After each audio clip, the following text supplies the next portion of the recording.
ये गरुड़ पुराण धर्म कांड, इसमें प्रेत जन्य बाधा से दिखने वाले सपने और निराकरण के उपाय, मतलब उनके उपाय क्या हैं। श्री गरुड़ ने कहा, हे भगवान, प्रेत किस प्रकार से मुक्त होते हैं, जिनकी मुक्ति होने पर मनुष्य को प्रेत जन्य पीड़ा पुनः नहीं होती। हे देव, जिन लक्षणों से युक्त बाधा को आपने प्रेत जन्य कहा है, उनकी मुक्ति कब संभव है और क्या किया जाए कि प्राणी को प्रेत तत्व की प्राप्ति न हो सके। प्रेत तत्व कितने वर्षों का होता है? चिरकाल से प्रेत योनि को भोग रहा प्राणी उससे किस प्रकार मुक्त हो सकता है, यह सब आप बताने की कृपा करें। श्री कृष्ण ने कहा, हे गरुड़, प्रेत जिस प्रकार प्रेत योनि से मुक्त होते हैं उसे मैं बतला रहा हूँ। जब मनुष्य यह जान ले कि प्रेत मुझको कष्ट दे रहा है तो ज्योतिर्विदों से इस विषय में निवेदन करें।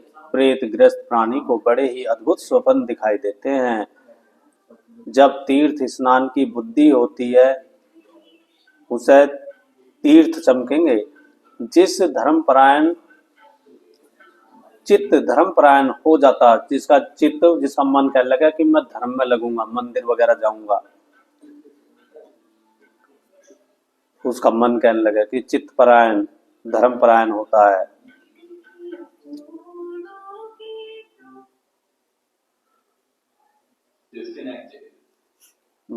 मनुष्य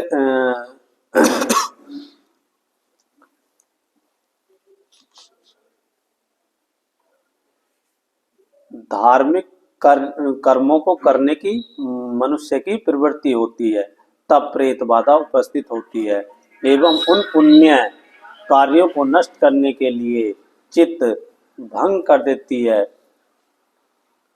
कल्याणकारी कार्यों में पग पग पर बहुत से विघ्न होते हैं। मतलब जब तुम अच्छे काम करने चाहो तो हमारे यहाँ विघ्न हो जाना बहुत सारे, या तो मतलब कोई लड़ाई हो जाए या कोई कुछ कह दे।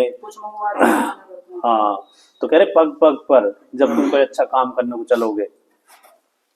प्रेत बार बार अकल्याणकारी मार्ग में प्रवृत्त होने के लिए प्रेरणा देते हैं कि अकल्याणकारी कर, क्या रखा नु पूजा वूजा में, क्या रखा हवन कीर्तन में, इन कामों में कुछ ना, अपना काम करो, उसी में सबका भला। और जिसने अपने बालक पाल लिए तो उसने तो सारे काम कर लिए।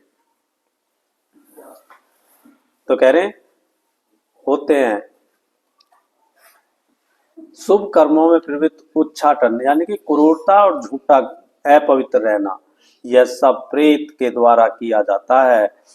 जब व्यक्ति समस्त विघ्नों को विधिवत दूर करके मुक्ति प्राप्त करने के लिए सम्यक उपाय करता है तो उसका वह कर्म हितकारी होता है और उसके प्रभाव से शाश्वत प्रेत निवृत्ति हो जाती है। हे पक्षी, दान देना अत्यंत श्रेयकर है। दान देने से प्रेत मुक्त हो जाता है। दान देने से प्रेत मुक्त हो जाता है।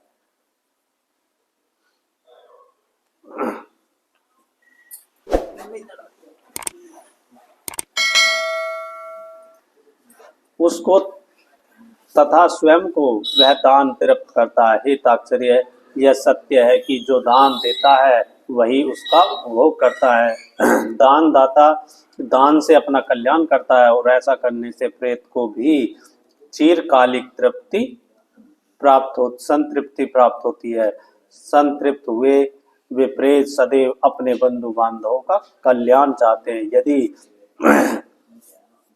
विजातीय दुष्ट प्रेत उसके वंश को पीड़ित करते हैं तो संतृप्त हुए सगोत्री प्रेत अनुग्रह पूर्वक उन्हें रोक देते हैं। उसके बाद समय आने पर अपने पुत्र से प्राप्त हुए पिंड आदि दान के फल से वे मुक्त हो जाते हैं। हे पक्षीराज, यथोचित दान आदि के फल से संतृप्त प्रेत बंधु बांधवों को धन धान्य से समृद्ध प्रदान करते हैं। जो व्यक्ति स्वप्न में प्रेत दर्शन, भाषण, चेष्टा, पीड़ा आदि को देखकर भी श्रद्धा आदि द्वारा उनकी मुक्ति का उपाय नहीं करता, वह प्रेतों के द्वारा दिए गए शाप से संलिप्त होता है। ऐसा व्यक्ति जन्म जन्मांतर निसंतान, पशुहीन, दरिद्र, रोगी, जीविका के साधन से रहित और निम्न कुल में उत्पन्न होता है, ऐसा वे प्रेत कहते हैं।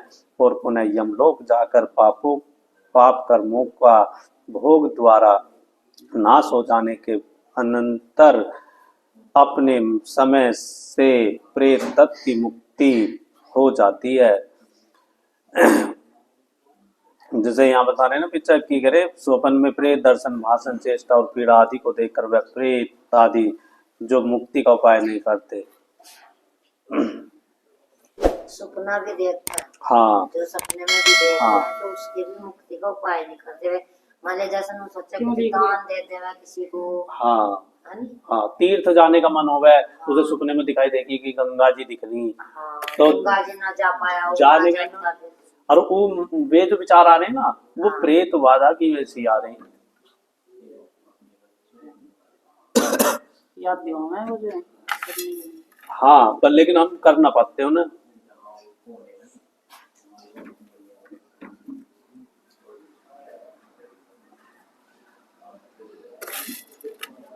हमें तो सपना दिखा है, वो भूल गया याद नहीं। एक चीज हो रही कि जैसे यहाँ ये बता रहे तो एक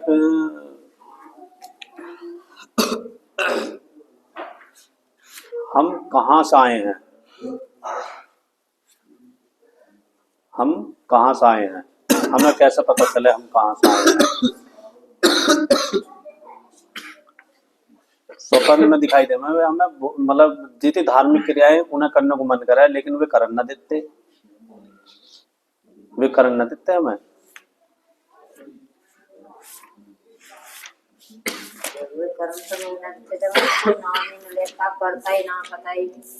भाई किसी के तुम पे 1,00,000 रुपए है, तुम उसको सबसे 5,000 रुपए पकड़ा लोगे तो गुस्से में वो फेंक के मारेगा उन्हें भी।